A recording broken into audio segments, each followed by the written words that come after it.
Harry and George Kirby. How's it going, lads? Yeah, very good, thank you. Yourself? Very well, yes. Good to see you. Obviously, welcome to the Art of Action. Thank you very much. Different format today. Yeah. Oh, are you a fan? Yeah, honoured to be here. Yes, we are. Yeah, we've watched many episodes, so yeah, good to be here.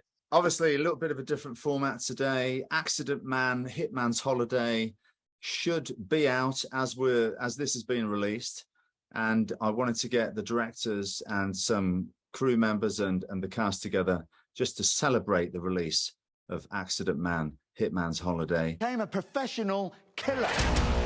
And yeah, it's a dirty job.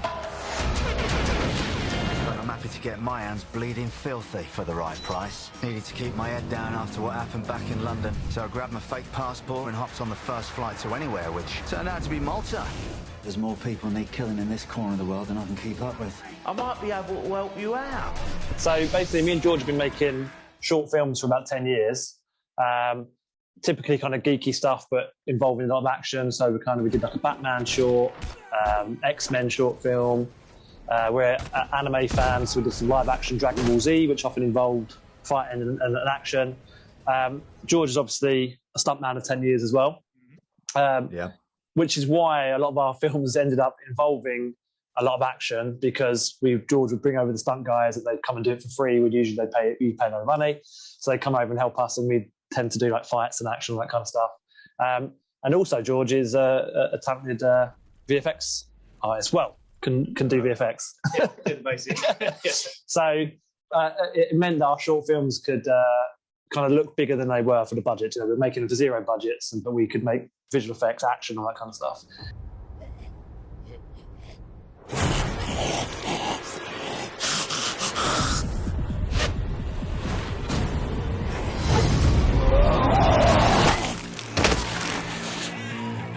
And I'd seen your stuff on YouTube, but when you sent me that short specifically, I was like, I was blown away, and I thought to myself, these guys, they're great visual storytellers. They're going to go far. And when the opportunity came up for needing a director for Accident Man 2, honestly, I'm not blowing smoke up your backsides. You were the first guys that I thought of because of the strength of that short. I mean, it's just incredible. It was perfect, yeah, the visual effects, but also most importantly for me, the style, the tone of yeah, it was correct for what I hoped Accident Man should be. The short we'd written and the film is very much like a dark humour, that kind of light fun tone when there's cool action going on. And I think we saw the fit between that and Accident Man and what you wanted the new one. As soon as someone had done a side somersault off a zombie's skull and then I popped out, I was like, hey, I'm in. Yeah, and then I suppose we went from there, didn't it? Because we kind of had a read of the script. We could see the potential for like all the fun with the crazy characters and the world you and Stu had already built. We were like, we've got a few tweaks in mind, but in general, this feels like, something that we would love to do. So we could see the potential for the fun to be had. You know, it was like, crazy fights, trying to introduce more accident kills and that sort of stuff. That really appealed to us. You know, it was something really fun to do. Yeah. So what was it like with the script, the process of the script then? Because obviously we had the script, it was pretty much there. Pacing is kind of very important to us, and I think that was one of the things we had to look at, which was just switching some scenes around, shortening some stuff, lengthening other stuff, but just kind of getting it so that there's always something happening. We're always on to the next bit of action or accident or new character being introduced, etc., so that the audience isn't kind of is never bored, because that's like our biggest sin, I think, especially in an action movie. Well, I mean, I think all of us really, even you and Stu, down to later moments, were still honing in characters like Poco and stuff like that, because they're these like crazy larger than life characters, and we were kind of trying to really find out, what exactly is that character and how should they behave and all that kind of stuff. It was a very collaborative process, like it was really cool, especially for us. That was sort of our first time working with, I guess, proper writers and like yourself and actors. Well, that's not me, but Stu. Obviously you were a big hand in it, obviously, but I think that's what it was really cool, just to be able to, you were great and let us throw ideas in, and you bounce back off that with other ideas, and kind of develop from there. That was a really cool process. We spent a long time, didn't we? Because I was on set in Germany, and we were on Zoom for must have been 8 hours or something. I mean, let's be honest. Like, we're first time feature directors. You've seen some of our work, but you guys are taking a chance on us. and you could have been, it could have been a position where you guys go, no, this is our script, we're happy with it, kind of thing. But from day one, one of the reasons we wanted to get involved as much as well was you were like, I want you to bring your voice to it, I want you to bring your ideas to it. So that was great because it immediately helps it make it feel more like our film with you guys as well, rather than, No, but I felt like, obviously there were some disagreements and can't remember specifics, but for the most part, I think we pretty much were, all saw it there's pretty much the same way. Yeah. And if there was a good idea, then if it was the best idea, then we all sort of like, sometimes we might disagree on what the best idea is, but we'd talk it out and then we'd agree on, okay, that's the best thing for the movie. Yeah. And there was never any egos or anything like that. Yeah, exactly. I remember specifically, I don't want to spoil anything, but I remember specifically with one of the accidents which involves a female, an alleyway scene. And we pitched that idea to you and Stu like cracked up, and then Stu was like, yeah, that's in the script, and we were just like, cool, and it went in kind of thing. So it was. God, it's what's incredible is you forget who's come up with what. With what? Yeah. Because I'm there going, oh, wasn't that my idea? I think we found that like whenever we all laughed at something, we knew that was it should go in. Yeah, because that was something you were really keen on, was amping up the comedy in it and bring some more laughs to it and stuff. So I think that was kind of always the litmus test, was if we laughed at it, we knew that it was something that should go in, really.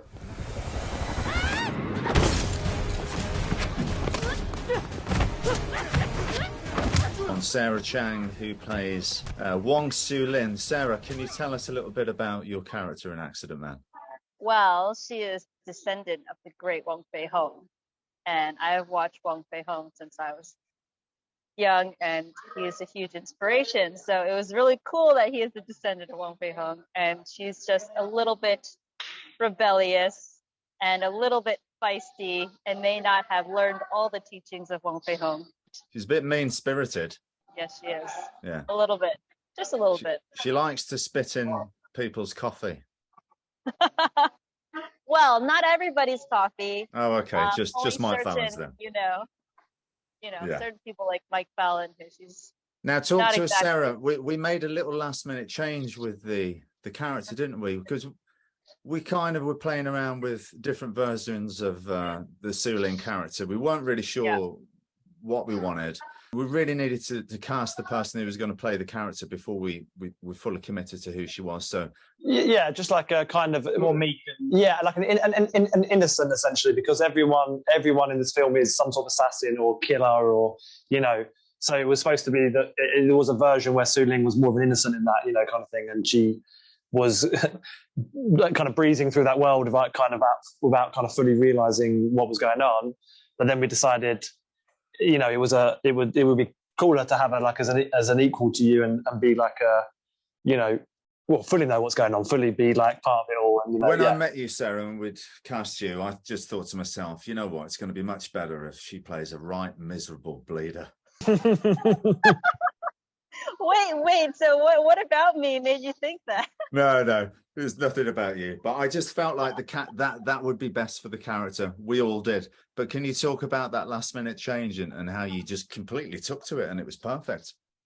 Oh my gosh! Like in the beginning, at first when I read the script, I was like, oh my god, I'm beating up Scott Adkins this like whole thing, and then it was kind of like a switch. Like she's very cute, and then she like gets into fight mode and she goes crazy, and then she's kind of like back and forth, which I thought was cool. But then after you mentioned Kung Fu Hustle, the landlord lady, I was like, oh shit, this is it. This is what we're gonna do. And it was just so much fun. After I saw the script changes and us all like sort of a little bit of improv and like talking about the character on set, I just thought it was just so much fun. I remember when we did a little kind of, I think at one at the hotel in Malta, we did a bit of a read through once Sarah got there, didn't we? And I remember Sarah, she did the whole thing when she's walking out and she does like the, and all this stuff, and it was really making us laugh. I think that's when we kind of tipped like, okay, Sarah's going to bring, going to bring something to this, and it's going to be really funny. Because I know you said that, the comedy element is something you're really interested in. That's something you've been wanting to do as an actor. Was to show your funny side and some of the comedy stuff you can do. So I think that that was really cool that you brought that to this. That really elevated the character, I think. Yeah, I don't really know how it all like came together or came to be in my head, or like how it ended up being like that, but it just like after really internalizing it, she just was like so Wong Siu Ling like all the time. Even like on the set, I felt like I was just like in everyone's face.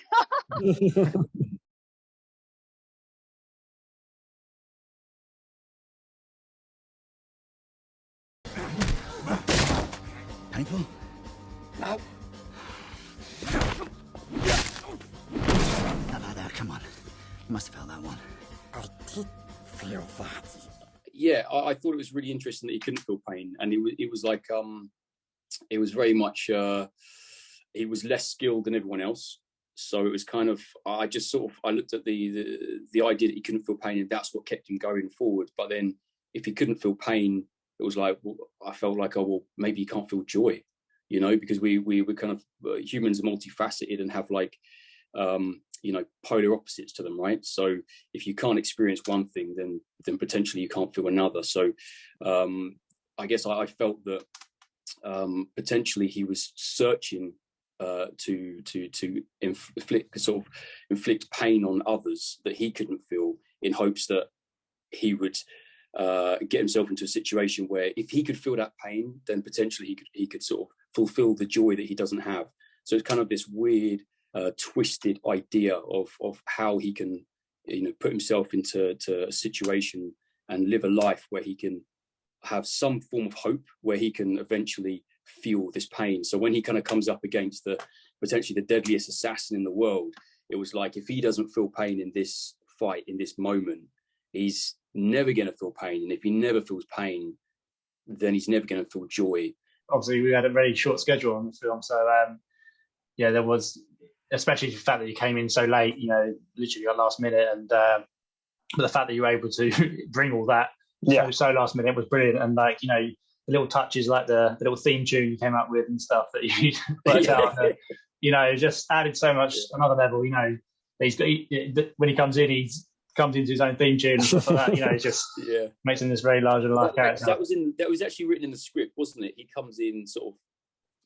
I'm pretty sure it was in the script. I don't think he was humming it, but it was. No. It was gonna. Your character was going to be accompanied by a haunting little circus. And in my head, you may have read it that way. Yeah. I remember that moment where you've got a blood pack underneath your wig, and you've got to smash your own skull with the baseball bat and break until the bag breaks for the blood to come down, and then.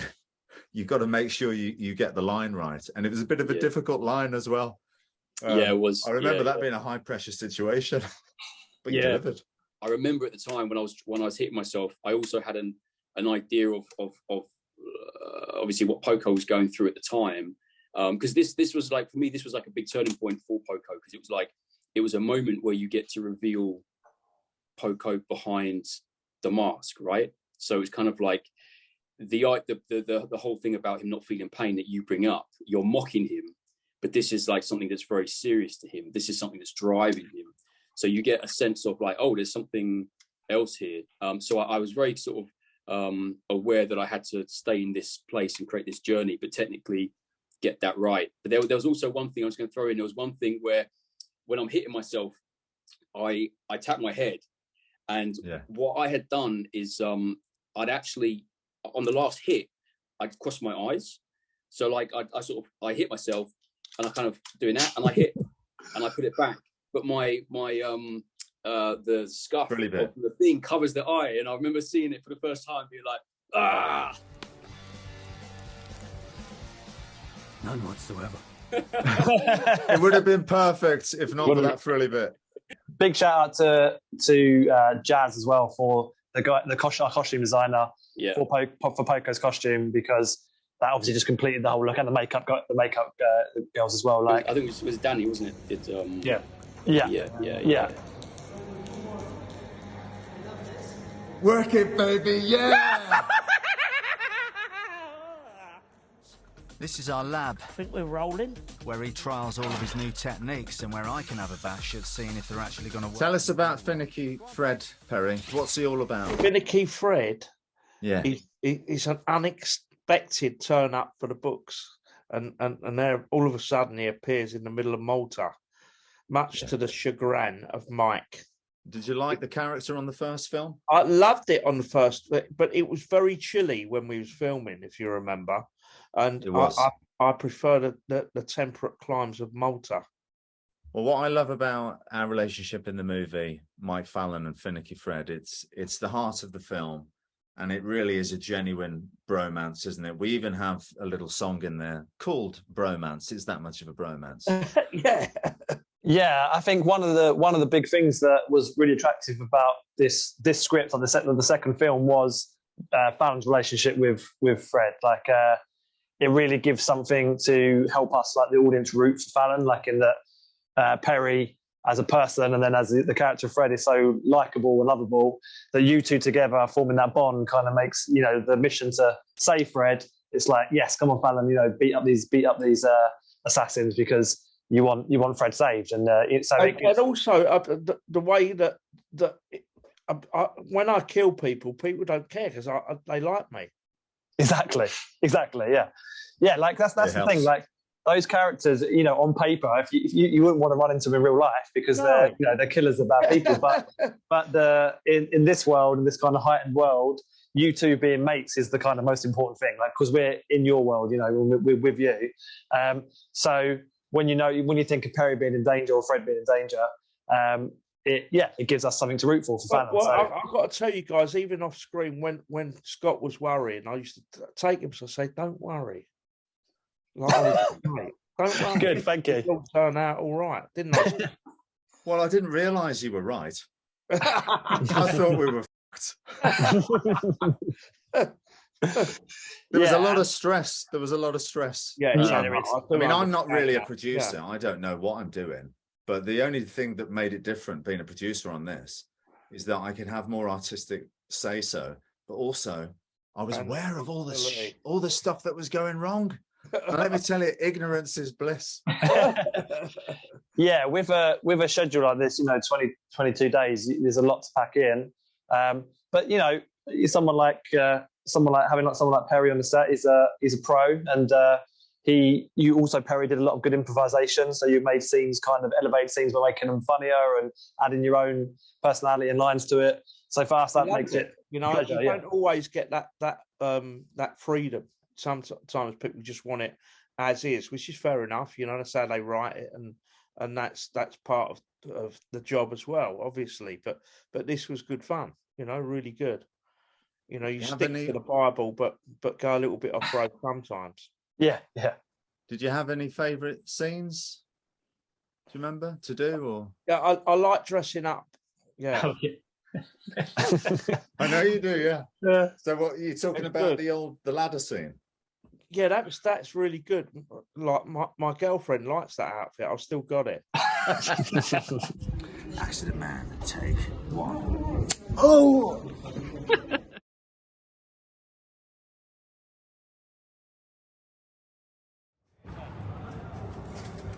Come in. This is going to move. Yeah. There. To the smash. Boom.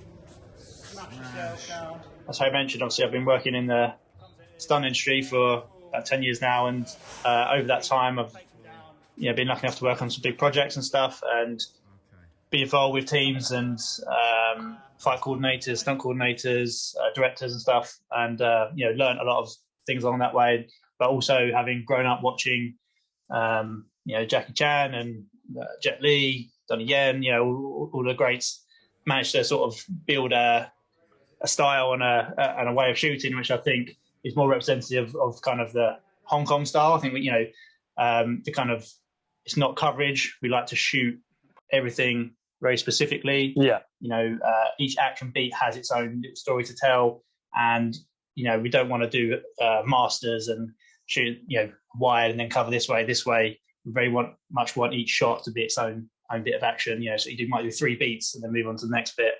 This is where he falls, boom, change shot. Keep it moving, which is very much how they did it in Hong Kong. But the difference between the way we like to shoot the Hong Kong style is that we like to previs, whereas Hong Kong style, especially like Jackie Chan, they pretty much make it up on the spot, right? They go, right, these are the next beats, boom, boom, boom, shoot that bit, then move on, make it the next bit, and do it like that.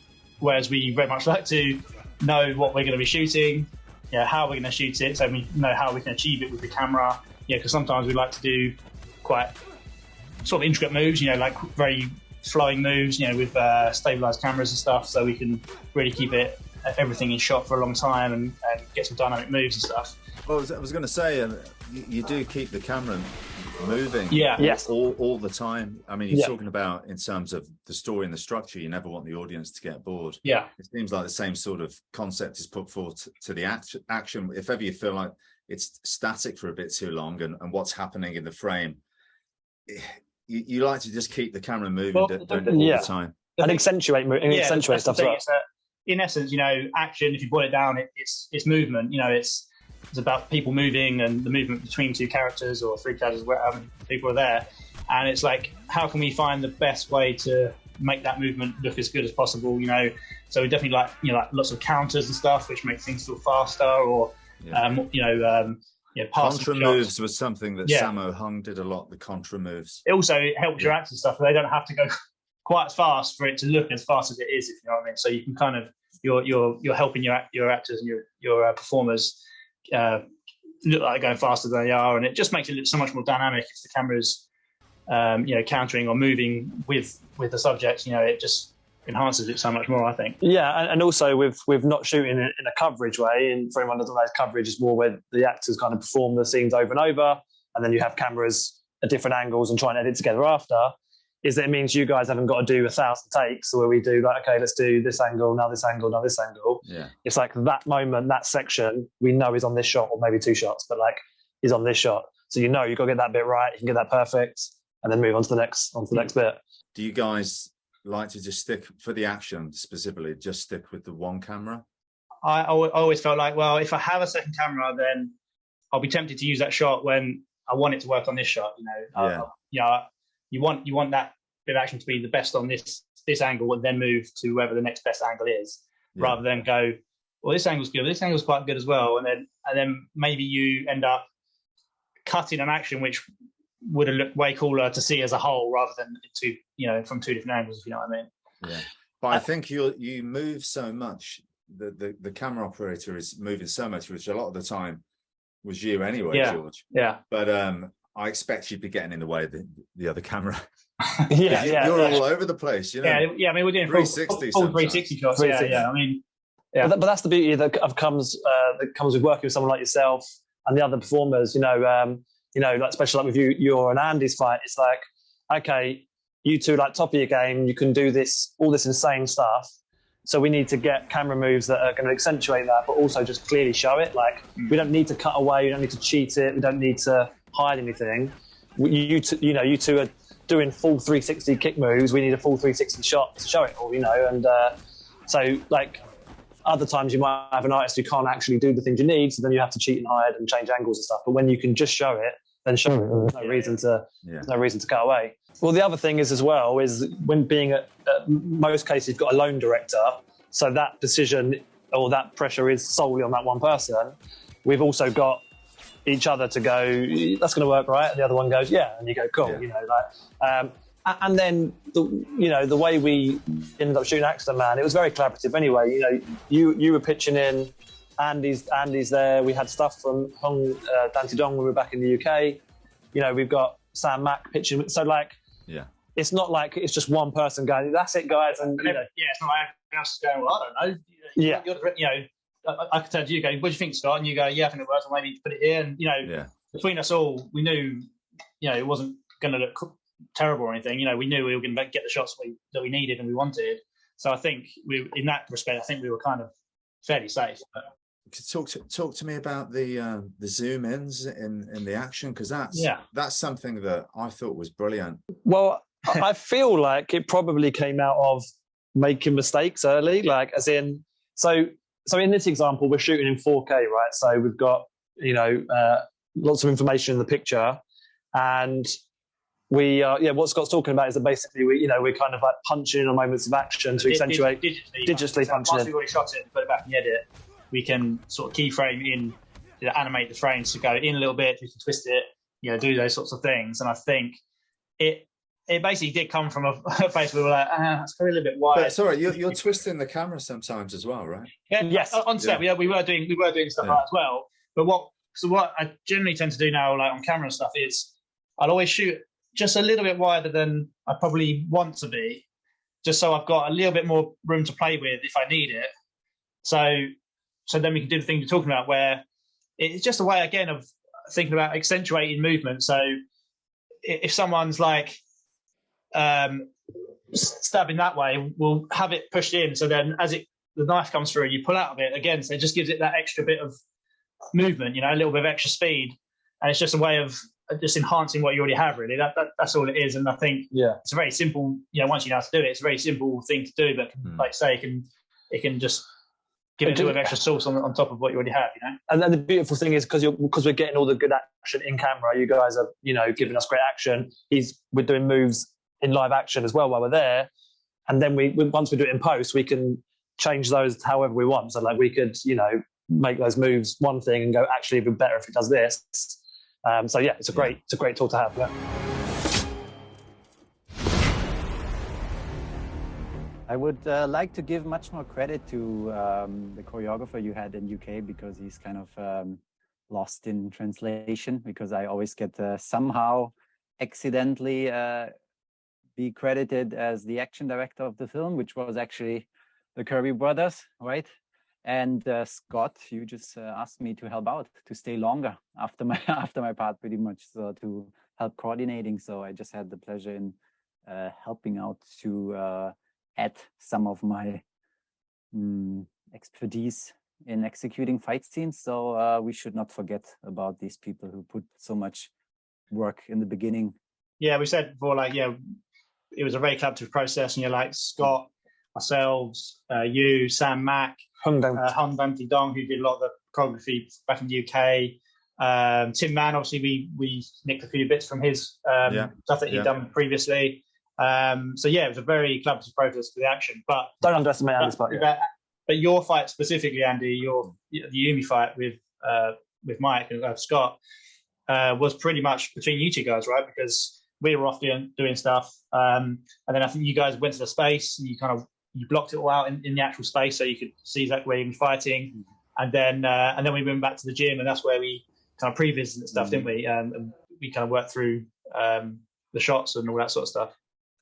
Yeah, so the process was the following: that you guys did a lot of fights already in the UK, and only the finale fight between me and Scott was choreographed by me and Scott in the hotel conference room. Yeah, right? but you had it. Oh yeah, we did do that. Yeah. You had a lot of it already in your head, though. I remember we went in the gym in the hotel, and you had the camera on a tripod, and you were saying, I can't remember if you choreographed it or it was in your head at that point. But anyway, you were putting the camera in places, and you say, "Come here, do this kick, bang. Okay, that's that shot, and then I'm going to put the tripod here on the camera, and then do this bit." And I'm like, "Yeah, it's all in the guy's head. This is amazing." Yeah, by that time, George and Harry, they were still busy, right? So it was just the two of us, and still I wanted to get as much as done as possible and get the shots done. So we performed the bits and pieces. I put the tripod somewhere on the, even elevated somewhere on the table, and then on the floor, you were completely confused what's going on. Yeah. And the next day I showed it to you, just so we get an idea, so what we can present to the directors, and make it even like a previous for the previous. No, but what it illustrated to me is how perfectly you had it in your head, and you knew it all already. All the choreography with all the angles. You didn't even second guess yourself. You're like, it's there, it's here. It was impressive. I think that's the way I operate, because I have kind of, when I think of choreography, there's already a sort of rhythm and pace, that is determined by the cut points, the edit points, like how much you give attention to this particular punch or this particular kick, and then it's all rhythm, pam, pam, pam, pam, pam, bam, and then exit on this particular punch, and then it's just a one beat shot, Yeah, and other than choreographing the whole piece, figuring out what looks good from here and there, and then it's choreography, special move. But even if it's just one punch or one kick, sometimes I separate that already and shoot it from a special angle, and it gives like some rhythm and some magic, some extra magic. Yeah, I think so. By the time we actually got to come and see you guys at the rehearsal space, you pretty much had everything mapped out, and we were just going through it. And then I think we started shooting the actual previs, the proper previs. And like you said, you were like, right, I think we should go from here and stuff. And what was really nice was I was like, yeah, like that's wicked. Like, you picked the best angle straight away. And because we'd never worked together before this in any capacity really. So, we were like, before coming on, obviously we shot a lot of action and stuff. And so we were like, we're quite, controlling of it. It wants to be our style and the way we shoot and stuff. But as soon as we saw what you were doing and how you're doing it, was like, oh, this guy knows what he's doing. And, it was really great to watch. And we learned a lot from you, from the way you, like you said, position the camera and the rhythm of those particular shots and beats of the fight. And so that was really interesting to see. But it's also just great. I was like, again, able to go, hey, Andy, what about if I did a little bit more around here or something? And you'd be like, yeah, sweet. And it was very collaborative. And, that's what's so great. It was just yeah, exactly. You added your magic in the camera movements as well. Like I had like the basic structure in my head, like where the cut points were, but you took the camera in your hand and then you did the extra wipe and movement to just enhance the moves, which was very great. Yeah. Two funny moments when we introduced the character, which was a very epic kind of introduction for him with slow motion before I jumped down and have the standoff and with you. And there was George, Dante, right? Covered with full of shit. And I had this, I had to wrap my arm around him and my whole costume got his shit, right? On the poop. And then I had this slow motion shot where I throw the knife down and you see all the poop on my arm, and it was supposed to be an epic shot. And I had to laugh so much when I saw the finished film. You guys removed it, actually. Yes. Right? Just know, Andy, that there was like a VFX list somewhere, and one of those shots was remove shit from Andy's arm. That was literally a description that we had to.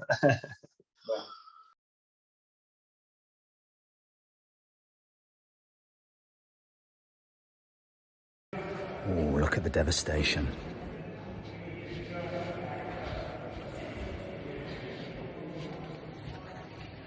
Smashed the hell out of it.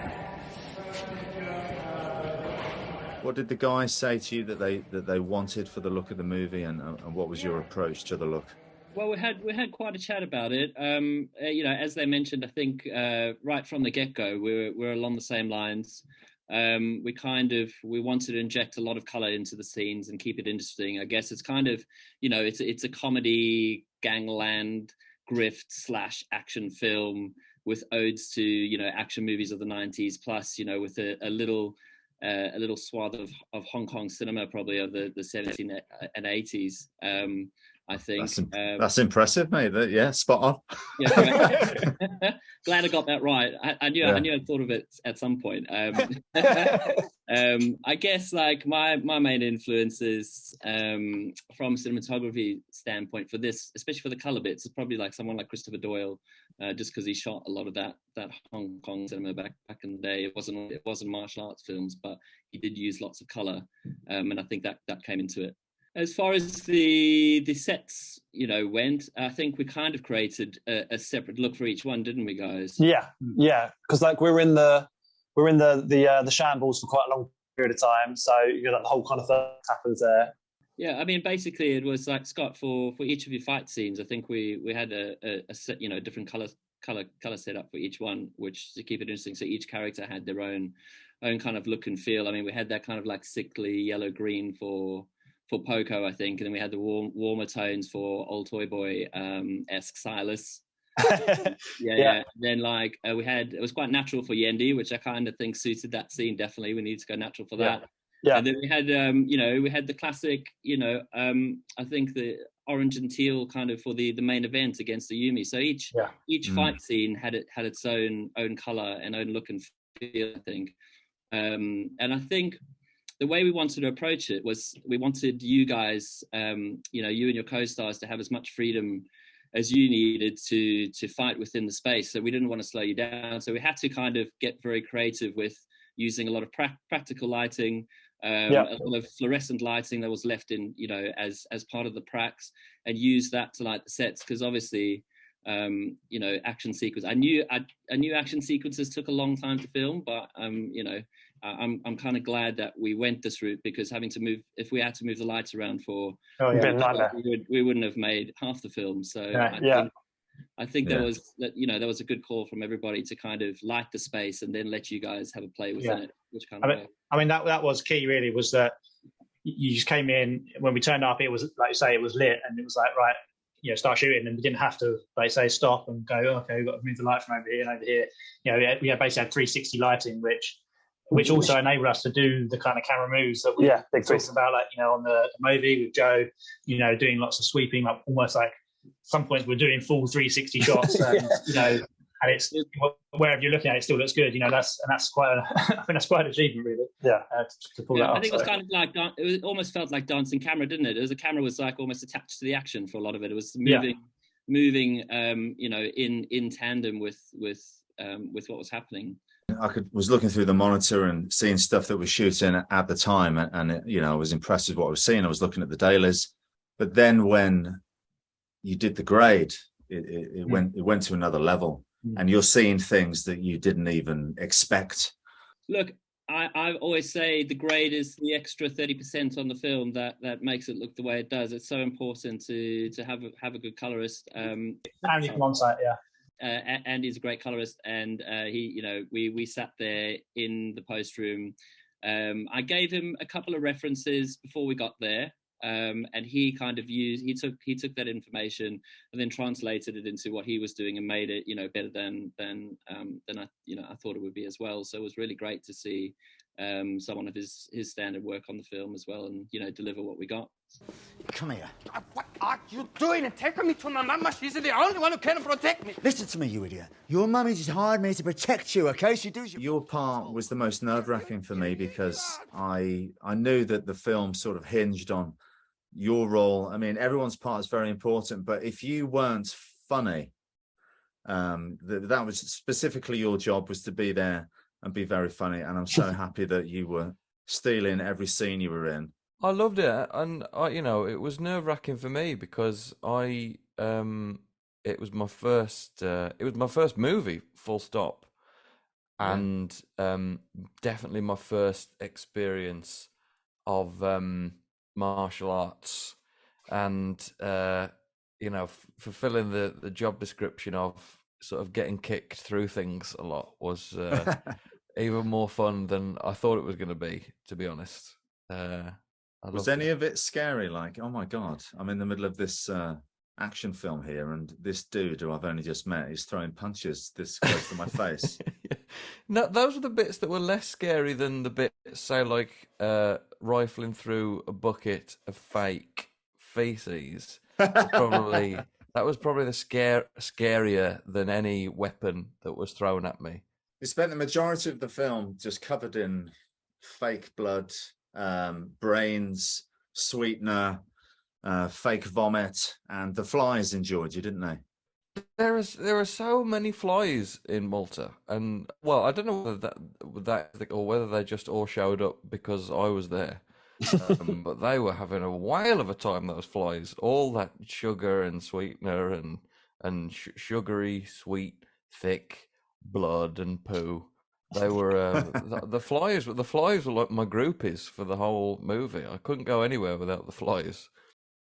I'm gonna tell my mama how you treated me, and you're gonna pay for your actions. She knows exactly how to treat a man like you. And if you strike me one more time, God. As you said, Scott, it was a tough part to cast because the entire kind of second half of the movie, Dante and Fallon's character are together, so we need them to have good chemistry and be funny, all that kind of stuff. And yeah, like comedy is subjective. It's hard just to say, right, is this person funny? But I remember me and George were being sent audition tapes and stuff like that to check people out. And there were a few that we discussed. We're like, oh, yeah, they're okay. I think we could do this and we could do them. And then we got sent George's audition tape and immediately had this like over the top accent. And I think it was a line about a scorpion. And he was like, a scorpion. And we both like just cracked up and we're showing other people in the crew and they were laughing. And we were like, okay, we know this is the guy because everyone is just laughing straight away. So we were like, yep, cool. And the great thing was, I think George's ability to improvise as well. Yeah. Like there was just days where we would just go, George, can you just give us a different line, just say something funny like that. And he, like the worst director ever, but just like we knew he could do something, something funny, and he would just always go somewhere else and like, give us another line that always just made us crack up. And so it gave us like, we had loads of options. You would have to come up with the Ben Affleck line, wouldn't you? And so now not only am I Ukrainian Ben Affleck, I'm melted Ben Affleck. And then they go and put it in the trailer. In the trailer. Yeah, come on. Yeah.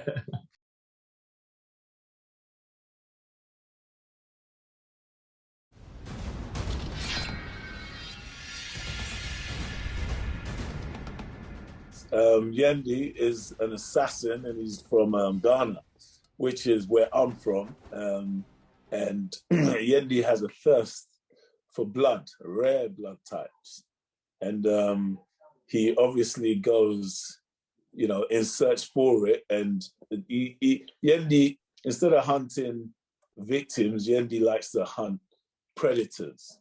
So, for him, Scott Fallon is like the ultimate because he's, obviously a well-renowned assassin, and that's like the ultimate challenge. So, and he's willing to do anything to see or work out what blood type Fallon has.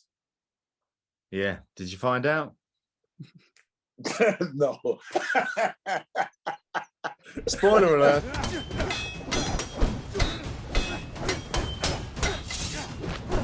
Faisel just fulfilled that character we had in our head perfectly of that huge force of nature, just like it's a cool character, cool idea, and then there's a lovely person in general to work with. So it was it was a great experience from our point of view. And again, Jazz, our costume designer, is delivering the kind of cool Ghanaian kind of costume. Yeah, proper like prints from Ghana, right? From that region and stuff. Yeah, I mean the costume was amazing. Yeah. I had to walk around the hotel in the costume, with tattoos. Oh man, with the tattoos and stuff, and it was like, it's funny. I think people were a bit more friendly when I had it on. More approachable. What we wanted though, we wanted to differentiate some of the assassins. So we wanted that scary guy, the big one, and the tattoos, of course, really the tattoos and the whatever you call that other stuff, like the scarring and the yeah. And they did a great job with that. I think your arms could have been a bit bigger. I wasn't happy. You could have been bigger, mate. A bit too small. When we did that shot where he drinks the blood, we had to get wide angle lens. Yeah. Now this is the great Yendi. The fight was very technical, wasn't it? Because it was a weapons fight. So had you done anything like that before? No, not with the weapons. Like Scott, listen, Scott pushed me. Like I've been a fighter. But this guy pushed me to the point where, like, I was like, "What is going on?" Like, who am I? What's happening? I was being a bit hard on you at one point because it was starting to rain and we're running out of time. And at one point, you just couldn't get the choreography right. And I remember suddenly thinking to myself, "Hang on a minute. Don't talk to him like that. Have you seen the size of him? You're going to get yourself into trouble, Adkins." Oh, man. But you know what? No, listen, I'll give it to you. When no one's pushed me like that before. I think all the oxygen had gone to his muscles. That's the problem. He was flagging, but but it's good. I think obviously Scott's experience helped push you through there, and keep you on the level there. That was get through that day. Yeah. And when everyone watches it, you know what, they'll see it in the action and everything else, because that was just like, it was fantastic, man. I loved it. Yeah, sometimes it gets stressful, but thanks for not killing me, mate. I appreciate it. Thank you. Beautiful. Is Poke guy a friend of yours? We're not friends yet, but it's a lovely day for it, isn't it? He originally started off as, if I can recall, a Swiss-German guy named Sven, so we changed it last second to a San Francisco, Californian accent, and I'm just so happy that it went that direction, because it just, for me, it made sense. Like we mentioned before, to bring in that element to it, with as far as the geography is concerned, with all these different, multi-ethnic cultures and people in general. I think it was such an incredible experience, to say the least. What I did to prepare for this character, it was almost like a Patrick Bateman, Christian Bale, American Psycho. He has this crazy, insatiable craving for gloves, for all types of different calfskin gloves to lambskin, and he has this giant, trench coat that you call the Flasher's Mac. He's just a really multi-layered guy that has some serious, insidious, sinister type of tendencies, and he just loves to strangle his victims versus all the cool, choreography that he's also capable of. But talk to us about the experience of fighting Sarah here. Oh, I knew from day one she's going to be a tough cookie to deal with. She has such incredible timing and the distance, and there's punches that came like this close. She's just what a star. She really is. And such an easy person to work with. It just felt there was this natural mesh. She literally gave me a run for my money. It was fun. In fact, I got a black eye here still from her. You see that? But no, she was an amazing person to work with. What a specimen of a human, and the wushu and all that stuff. It was something that I was not really used to doing as far as, Andy's choreography. And I love that. I love to have been put in that position where I have to kind of, go outside of my wheelhouse and learn some different stuff. And it was the greatest experience. And the chain, man, that fight scene with the chain, when she's whipping that around, and that was pretty awesome. They're also with that fight in particular, we're in essentially like a cave. It's dark. There's water everywhere. So Sarah and Peter having to to do that fight. It's that's just a whole extra layer they've got to think about with they're literally fighting through water, all that kind of stuff. We especially with your two fight, we did these big long sweeping shots round kind of thing. So you had big chunks of choreo to get right. Andy, wants it, and all of us do want it to be as good as possible. So we're doing multiple takes of these big sweeping moves, and you guys had to really push yourselves. How was it as a physical experience for you there, Pete? Was it pretty full on? Oh, it was full on. Yeah, what an athletic endeavor. I remember previs was 6 or 7 minutes long. I think chopped down to these 5 minutes or whatever. So there was a lot to. And we had to absorb so much, since day one. And it was lengthy, but I loved rising to that challenge. And I love all the notes that you guys kept giving me throughout, maybe try it like this. And, checking in back and forth with the two of you. It was awesome to kind of get that. Just bring this character to life. For that fight, I think we had 2 days, and same as, most of the other fights. And so if you think anyone who's watching this, for Pete and for Sarah and for all the guys that are performing in these kind of fights, that's 2 days straight pretty much of just physical action, just constantly. Especially for you, Scott, as well. That's you did 6 fights throughout this film, and it is I was injured after the first week for the rest of the movie. So it just sucks. Working with Peter was amazing. I love that we were in the beginning, we were just trying to get to know each other's rhythm, but I felt we got it really fast. And I love how we kind of try to up each other each time. Okay, we're gonna go. Okay, ready? You in, let's go, let's do this. And we're gonna get faster and then let's get those beats. And sorry about the whip, man. I feel I must have hit you so many times, and I had bruises all up in here. Yeah, the bruises. I remember the bruises. Yeah, because the chain. So the chain is like obviously a part of Siu Ling's kind of fight, and yeah, that's a difficult thing. Obviously, we're not using real chain. We're not like using metal, but it's kind of made to look like metal.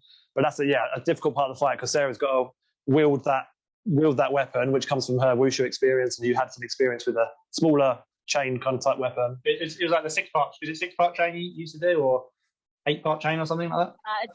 It's like a 9-sectional chain. Oh, nine-section chain. Wait, you guys got the whip chain I gave you guys, right? Oh, we still got it. We have it. Yeah, so I've got it at home. Yeah.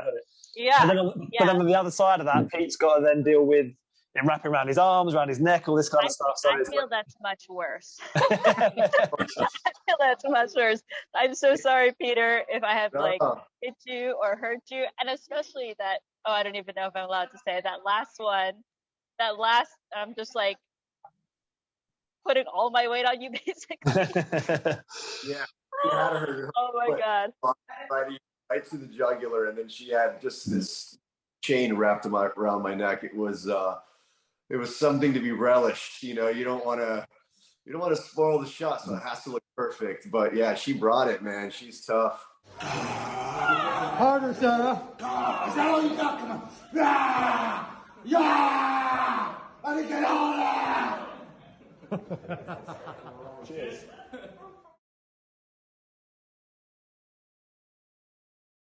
I suppose you had the most elaborate costume. You got the wig on, you got the...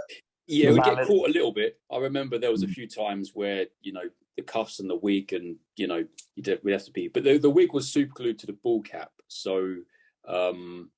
I remember it digging into your skull and slowly giving you the worst migraine. Yeah. It's because, being underground, for 3 straight days and then having... the ball cap, the pressure of it was just it was just a constant. But you just get on with it. You're just like, right, I've got to deal with this. Yeah. It's just going to be one of them things. But your skin can't breathe as well, because I had all that. I think it was sort of clay that was put on so that it would crack, so you'd get that horrible effect, and then the makeup on top of that. So it just felt like my entire face and head just didn't breathe for 3 days. But that's the thing. That's the thing when you're doing fights and stuff. It's one thing when you're doing the previs and stuff, and you're in your sports clothes and trainers and stuff, and you're like, yeah, cool, it's wicked. And then you get on set and it's like, right, wig's going on, crazy shoes are going on. You've got a costume doesn't quite fit you right, but make it work. And then you got a giant mallet.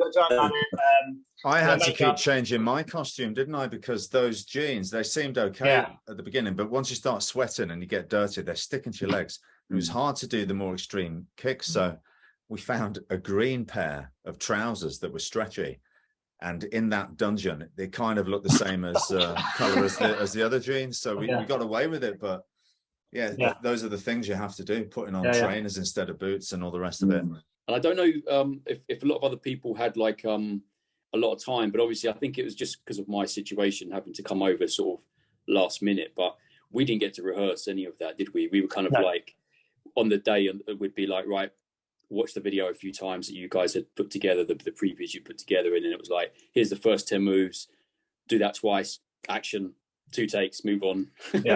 We came up with that interesting bit, didn't we, where, I don't know, I think you suggested it, to you squeeze my nose, and I went to grab your hand and you moved it and slapped my face and then headbutted me. I love that bit. It makes me laugh every time. It's great.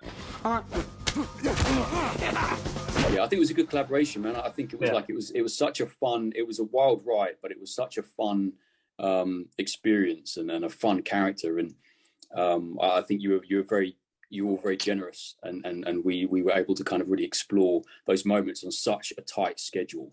You know what I mean? Like sometimes it'd be like, it's easy to be like, we have no time, so just fucking do what you got to do. But to be able to still bring these moments and suggest something and be switched on and open to like, oh, let's do this, great, and then smash it out. I feel very fortunate that we had that open collaborative vibe where I felt comfortable enough to be able to kind of, suggest certain things and talk to you guys. Whereas in some other situations, if you don't feel like you have that connection that you can do that, sometimes you feel a little bit like, shut up and do what you need to do. Yeah. Andy, sorry, you were going to say something, right? Yeah, just to go back to that stunt double topic, speaking about stunt doubles, because we had a great Jackie Chan moment on set, which I really enjoyed, where Scott proved to everyone that he does all his stunts. Oh, now it looks like I was fishing for compliments. I didn't know you were going to say that. No, I just want to mention, because we, obviously for safety policy, we have like stunt doubles, right, for you and for all the very nasty hard hits or something. For some reason, the stunt was not performed to your standards, and you came in without camera rolling. You just came in and showed the stunt guy how it was done, and we were all like, "Okay, let's shoot it, let's do it." And I was standing there, yeah.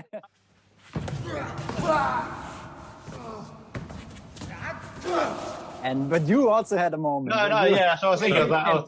But yeah. But the director came in and showed up. Hey, and I'm just standing there. This is how it's supposed to be. That's the beautiful thing that as directors that we had, is that we've got every single one of you can do the action, and we can get you to. We don't have to kind of like fake it or cut around you guys. You can do everything we need you to do, which is amazing. And then we just got the odd stunt. And we should mention obviously Sam Mack took some of the hard hits for Sarah, like getting that bit where he got launched into the barrels. That was pretty horrendous. Yeah. No, they did an amazing job. Don't get me wrong, not to downgrade anyone. It was we know. I celebrated the moment that Scott. I'm the best. Yes.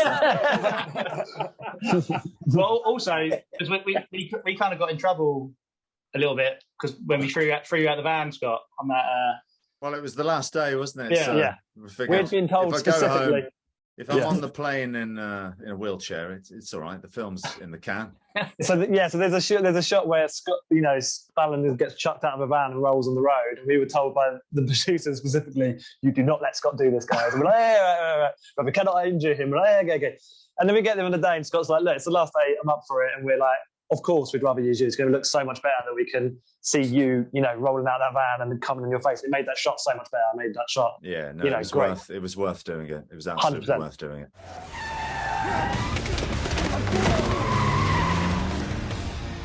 Cheers, lads. But for Accident Man, I'm so glad that you guys helped me bring the second one to the screen, and I really appreciate it. All the hard work that you put in. Everyone was fantastic in their part. It was like it was always meant to be this way, and I'm so proud of the movie. Thanks to you guys for helping me bring Accident Man 2 and making it such a good movie. And I urge everyone to go and rent it from the official places and support it, because we all work so hard on it. And if you're in the mood for a madcap, crazy, British, Hong Kong action movie, this is the one for you. Do it. Watch it. Yeah. Thanks, guys. Thank you.